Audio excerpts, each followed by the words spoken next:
Kisah pengorbanan Ibunda Nabi Ismail alaihissalam, Siti Hajar, memain peranan besar dalam pelaksanaan ibadah haji dan korban.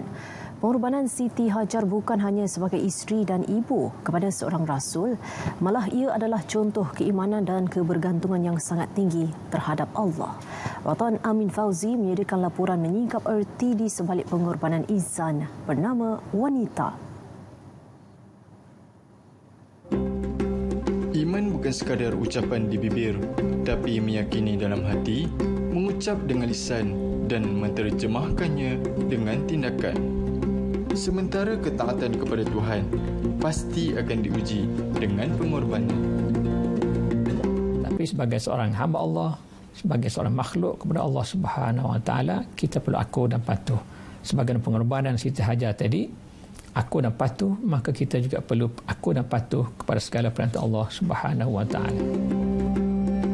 Kisah Siti Hajar bersama anak kecil di padang pasir yang tandus dengan penuh kesukaran dan ujian adalah pengorbanan yang tiada tolok bandingnya.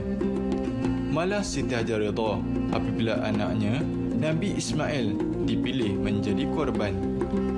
Wanita hebat itu meletakkan kebergantungan sepenuhnya kepada Allah Subhanahu Wa Taala dan akhirnya ujian berkenaan menjadi iktibar gembira.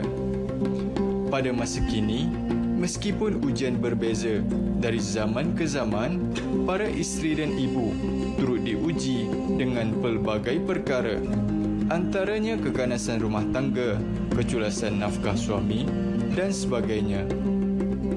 Berpandukan Al-Quran, undang-undang syariah diperkemas agar nasib para wanita terbela. Pegawai JKSM yang ditempatkan di mahkamah-mahkamah syariah untuk membantu isteri-isteri dan anak yang telah mendapat perintah nafkah tadi untuk kejar suami tadi yang tak bayar, untuk sita harta yang ada, untuk kalau dia ada saving, untuk tahan saving dia tadi tu.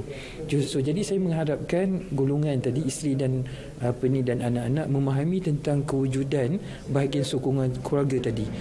Justru para wanita yang sedang diuji perlu mengambil ibrah terhadap kesusahan yang dilalui Siti Hajar alaihissalam dengan ketabahan dan kesabaran yang pastinya dijanjikan ganjaran yang besar di sisi Allah Subhanahu Wa Taala.